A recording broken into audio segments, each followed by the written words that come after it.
UFC 302 is this weekend, and today I'm going to do a breakdown on the card without giving any official predictions. Those will come later in the week. So stay tuned to hear my thoughts on UFC 302.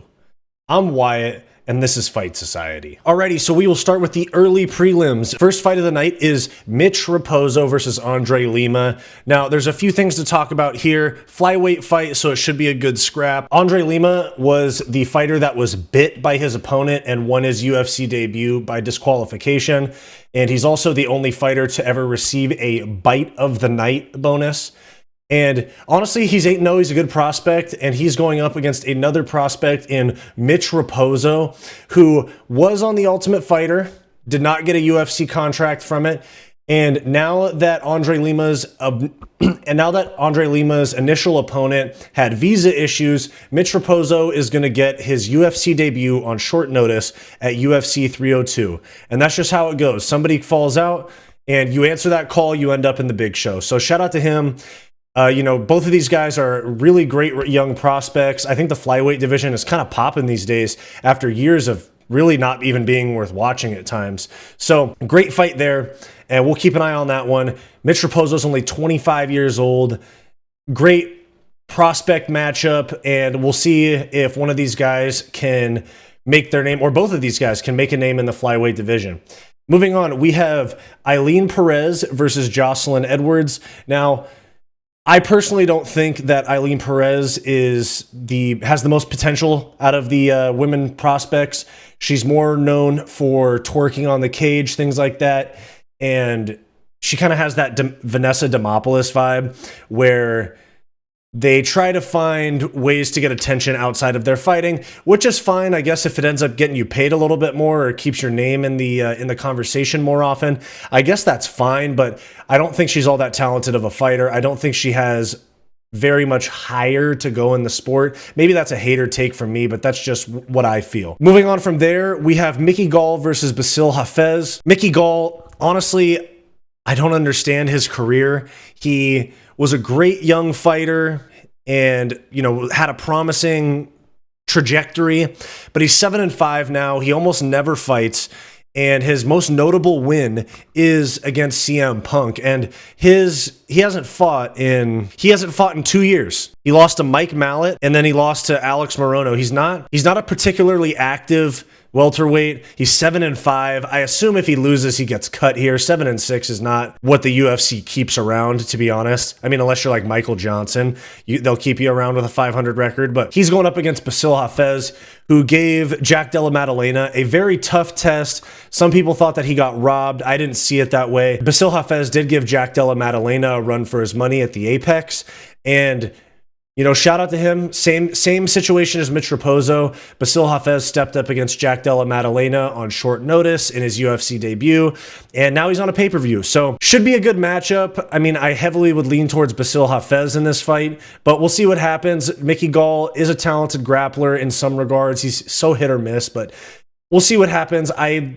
would lean towards Bassil Hafez in this fight, but good matchup, good name value for a prelim fight. From there, we have Nico Price versus Alex Morono. We have two very experienced welterweights. Alex Morono's coming off of a win against Court McGee, and Nico Price is coming off of a KO loss to Robbie Lawler in Robbie Lawler's retirement fight at UFC 290 last year. Two aging welterweights, two guys that are past their prime. No, neither of these guys is going to end up in a title fight or even in the rankings, in my opinion, but still good name value for a prelim matchup. We move on. We have Phil Rowe versus Jake Matthews. Now, Phil Rowe, very rangy for welterweight. Jake Matthews has seen a little bit of a resurgence since moving from 155 to 170. Very great, honestly, fantastic matchup. Two guys that are really good on the feet, and Jake Matthews is a talented boxer. I remember his knockout against Andre Fialho, and I think that Jake Matthews is on the rise, but he does have a tough matchup in Phil Rowe. We saw Phil Rowe most recently get choked out by Craig Jones in I think a karate combat grappling match it was.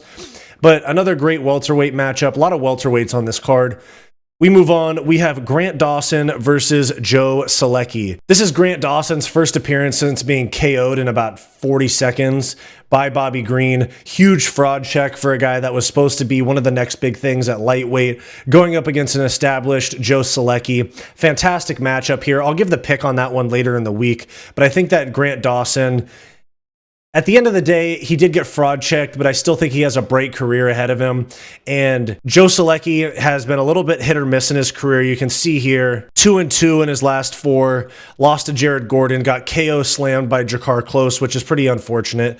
But Grant Dawson, these guys are both coming off of nasty KOs. Grant Dawson fraud checked in a main event, his first main event in the UFC by Bobby Green. Joe Selecki gets slam KO'd, and we'll see which one of them can bounce back. We move on to a middleweight matchup between Roman Kopylov and Cesar Almeida. Cesar Almeida making his UFC debut. Roman Kopylov coming off of his most recent loss to Anthony Fluffy Hernandez.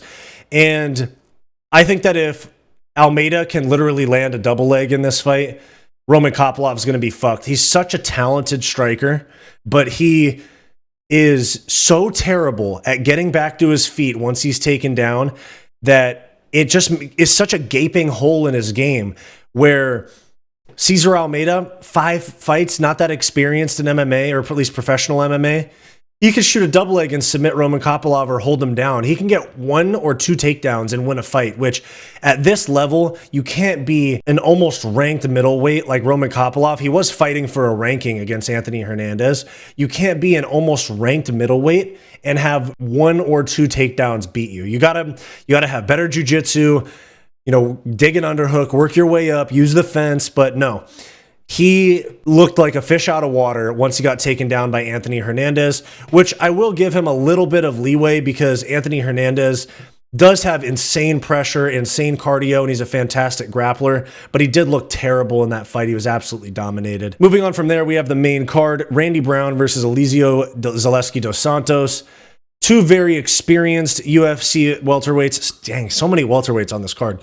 But Randy Brown, great striker, rangy, got clipped by Jack Della Maddalena, got laid out, and then submitted. But he's won 2 fights in a row against Wellington Turman and Muslim Salikov, who are both solid wins. They're not ranked guys, but solid wins. And Elizeu Zaleski dos Santos is not the most active guy in the world. He's had 3 fights in the last 3.5 years. But he did beat Benoit Saint-Denis, given that was Benoit Saint-Denis' UFC debut on short notice, up a weight class. And then he did beat Abubakar Nurmagomedov, and then he had a draw with Rinat Fakhretdinov, who is honestly, in my opinion, kind of a boogeyman at 170. Vicious KO of Kevin Lee. He's 21-1, had a draw with him. So it could be a little bit deceptive, though. A split decision win and then beating a lightweight on short notice and then a draw. They both have some impressive wins on their resume. They both have some bad losses on their resume. But I think that Randy Brown's height and I think that Randy Brown's youth and range is going to play a huge difference in this fight. I usually, when I'm picking fights, I go with the more active fighter and I go with the younger fighter. Randy Brown is relatively more active. He is a lot bigger. He is younger. Elizeu Zaleski dos Santos is 37 years old. He's a little bit over the hill. And I think that Randy Brown has a huge advantage in this fight, but we'll see what happens. Moving forward, we have Jailton Almeida against Alexander Romanov. Now, this is going to be such an incredibly boring fight because you have Jailton Almeida, who is terrified of any striking on the feet. He literally just broke at the first confrontation that he's had with adversity in the UFC. Literally getting hammer-fisted on the ear while you're hanging on to a double leg against Curtis Blades. You get KO'd by, Curtis Blades is a big guy. He hits hard. But you get KO'd by a guy that is on a knee hammer-fisting you with no way to load up. So that was a bad loss for him. I know the UFC wanted Jailton Almeida to beat Curtis Blades. I think that they think he's a marketable Brazilian star. And he lost, so he's got to fight down in the rankings. He's going up against Alexander Romanov, he is a boring grappler. He gets out of shape so easily. Once he fought the actual like top ranked guys, Volkov, Marcin Tybura. He got fraud checked and he's completely out of shape usually. I mean, I know it's heavyweight, but he gasses so fast. And I lean towards Jailton Almeida in this fight, but Jailton Almeida is a small heavyweight, so he's a former 205er. So we'll see what happens here, but I definitely think that Jailton Almeida is going to have the conditioning advantage and the strength advantage, but we'll see how much Alexander Romanov can throw his weight around compared to Jailton Almeida. We move on. Kevin Holland stepping in back up at middleweight on short notice against Mikhail Olajasic. Olajasic got absolutely sunned by Michel Pereira at UFC 299. Kevin Holland fought on the same card at welterweight against Michael Venom Page. And it was a very disappointing performance for Kevin Holland, in my opinion. At one point, Kevin Holland had me convinced he could be a welterweight champ, but seeing the way that he quits in fights when he gets frustrated and when the tide starts to go against him, it's hard to pick Kevin Holland in against elite middleweight or against elite welterweights, but he's fighting Mikhail Olajasic, who's a tough out for anybody, but Kevin Holland, I think he's going to have a chip on his shoulder, come out trying to get that loss back, bounce back a little bit. I think he's got 2 straight losses. Yeah, Jack Della Maddalena by split decision, and then Michael Venom Page. He's got to be frustrated with both of those. In both of those fights, Kevin Holland started to fade. As soon as he sees the fight inching away from him and the momentum inching in his opponent's favor, he definitely starts to get frustrated and quits a little bit in fights. Mikhail Olajasic is a tough night out for anybody, but I'm still going to lean towards Kevin Holland. Sean Strickland versus Paulo Costa is the co-main event, 5 rounds. I know that many people are talking about Paulo Costa's stalking style that gives Sean Strickland problems, but I think that if Sean Strickland can make it out of the first round, Paulo Costa is going to start to fade. I think that Sean Strickland has a chip on his shoulder after losing a very, very tight fight, possibly controversial split decision to Dricus du Plessis to lose his belt. I thought Dricus won that fight, but it could have gone either way. Paulo Costa is coming off of his loss to Robert Whittaker at UFC 299. Both of these guys are looking to bounce back. I mean, Paulo Costa could get a win and technically be the number 1 contender. He would be, because Sean Strickland is the number 1 contender right now. So Paulo Costa, in my opinion, though, doesn't have as much power as people think he is because he's buff and he's fast, but genuinely, he doesn't knock people out with his hands. He landed a full force wheel kick on Robert Whittaker, who does get chinny sometimes, and he didn't KO him. So I think that Sean Strickland is going to have to put the pace on Paulo Costa. Come back later this week to see my prediction on that, but I'm leaning towards Strickland, especially because it's a 5-round fight. Moving on from there, we have the lightweight title fight. Dustin Poirier challenging Islam Makhachev for the 155-pound strap. And this is mom's spaghetti. One last chance for Dustin Poirier. I think that this could be his last fight either way.